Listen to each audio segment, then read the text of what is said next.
आज के वीडियो के अंदर हम आप लोगों को ताड़का वध और कामदेव आश्रम के बारे में बताएंगे।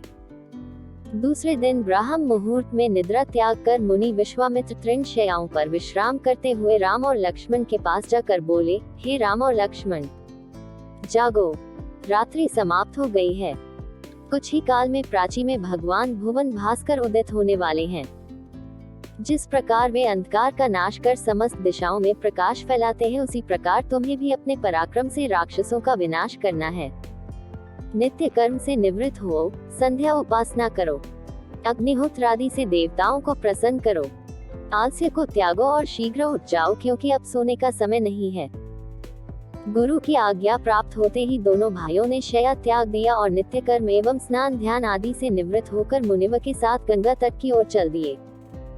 वे गंगा और सरयू के संगम, जहाँ पर ऋषि मुनियों तथा तपस्वियों के शांत व सुंदर आश्रम बने हुए थे, पर पहुँचे।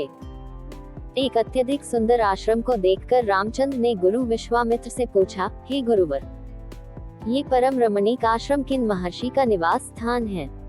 राम के प्रश्न के उत्तर में ऋषि विश्वामित्र ने बताया, हे राम, यह एक विशेष आश्रम है। पूर्व काल में कैलाशपति महादेव ने यहाँ घोर तपस्या की थी। संपूर्ण विश्व उनकी तपस्या को देखकर विचलित हो उठा था। उनकी तपस्या से देवराज इंद्र भयभीत हो गए और उन्होंने शंकर जी के तप को भंग करने का निश्चय किया। इस कार्य के लिए उन्होंने कामदेव को नियुक्त कर दिया। भगवान शिव पर कामदेव ने एक के बाद एक कई बाण छोड़े, जिससे उनकी तपस्या में बाधा पड़ी। क्रोध होकर महादेव ने अपना तीसरा नेत्र खोल दिया। उस तीसरे नेत्र की तेजोमयी ज्वाला से जलकर कामदेव भस्म हो गए। देवता होने के कारण कामदेव की मृत्यु नहीं हुई, केवल शरीर ही नष्ट हुआ। इस प्रकार अंग नष्ट हो जाने के कारण उसका नाम अनंग हो गया और इस स्थान का नाम अंगदेश पड़ गया। ये भगवान शिव का आश्रम है, किंतु भगवान शिव के द्वारा यहाँ पर कामदेव को भस्म कर देने के कारण इसे कामदेव का आश्रम भी कहते हैं। गुरु विश्वामित्र के आदेशानुसार सभी ने वहीं रात्रि विश्राम करने का निश्चय किया। राम और लक्ष्मण दोनों भाइयों ने वन से कंद मूल फल लाकर मुनिव को समर्पित किए और गुरु के साथ दोनों भाइयों ने प्रसाद ग्रहण किया। तत्पश्चात स्नान, संध्या उपासना आदि से निवृत्त होकर राम और लक्ष्मण गुरु विश्वामित्र से अनेक प्रकार की कथाएं तथा धार्मिक प्रवचन सुनते रहे। अंत में गुरु की यथोचित सेवा करने के पश्चात आज्ञा पाकर वे परम पवित्र गायत्री मंत्र का जाप करते हुए तृण शैयाओं पर जा विश्राम करने लगे। ताड़का वध। स्त्री के रूप में ताड़का एक घोर पाप है और पाप को नष्ट करने में कोई पाप नहीं होता। हे राम, तुम इस पापिनी का संहार कर दो। प्रातः काल स्नान, संध्योपासनादि कार्यों से निवृत्त होकर राम और लक्ष्मण गुरु विश्वामित्र के साथ सरिता तट पर पहुँचे। एक वनवासी मुनि ने विश्वामित्र के साथ दो सुकुमार बालकों को देखा तथा उनका परिचय प्राप्त कर वे एक छोटी सी सुंदर नौक ले आए और विश्वामित्र से बोले, हे मुनिराज, आप इन राजकुमारों के साथ इस नौक पर बैठकर सरिता पार कर लीजिए। विश्वामित्र जी ने उस मुनि को धन्यवाद दिया और राम तथा लक्ष्मण के साथ नौक पर सवार हो गए। इस प्रकार वे सागर से मिलन की आतुरता में कलकलनाद के साथ दौड़ती जा रही उस नदी को पार कर गए।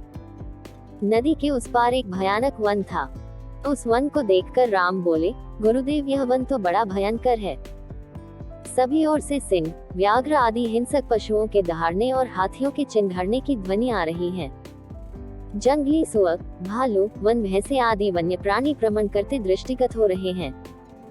वृक्षों की सघनता के कारण सूर्य का प्रकाश इस वन के भीतर घुसने का साहस नहीं कर पा रहा है और इसी कारणवश चारों ओर अंधकार हो रहा है।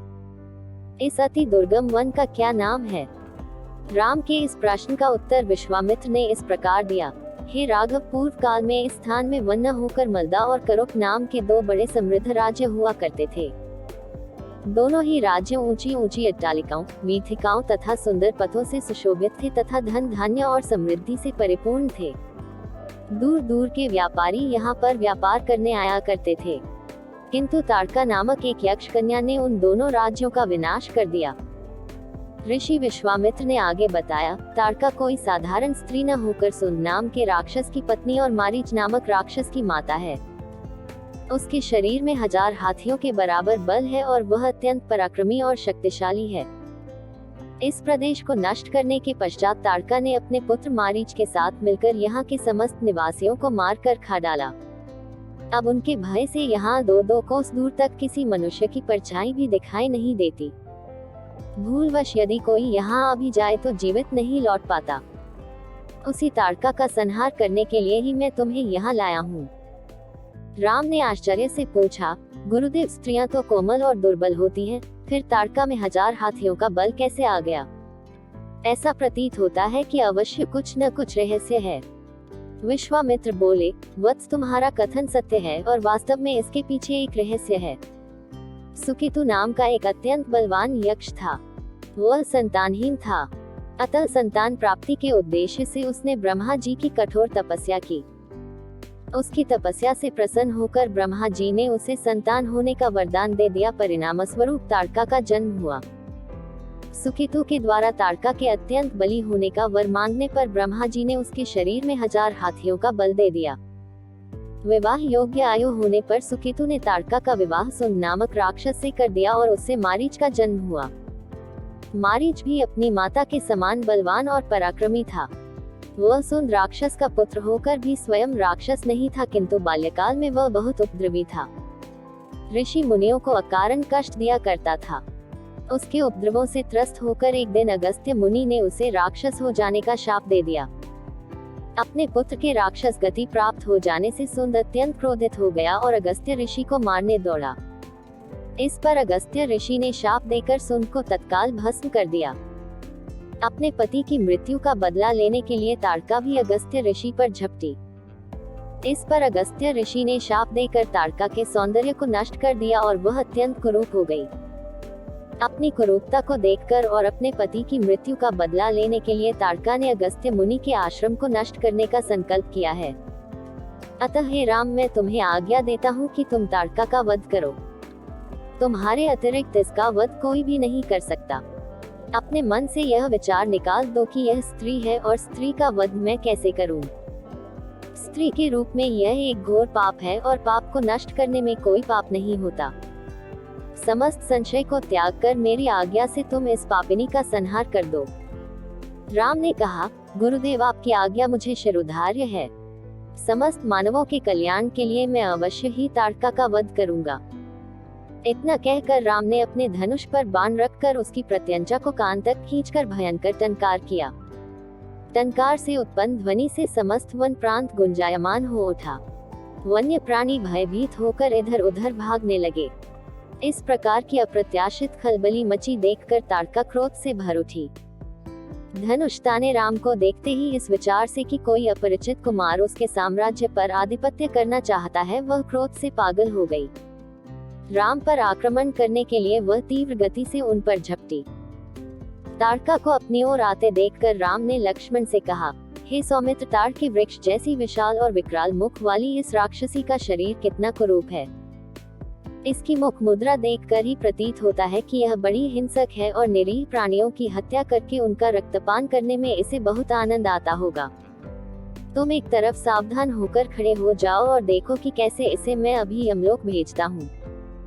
विकराल देहधारिणी ताड़का अपने बड़े बड़े दांत चमकाती, भुजाओं को फैलाए हुए द्रुतगामी बिजली की तरह राम और लक्ष्मण पर अत्यंत तीव्रता के साथ झपटी। राम इस भयंकर आक्रमण के लिए पहले से ही तत्पर थे।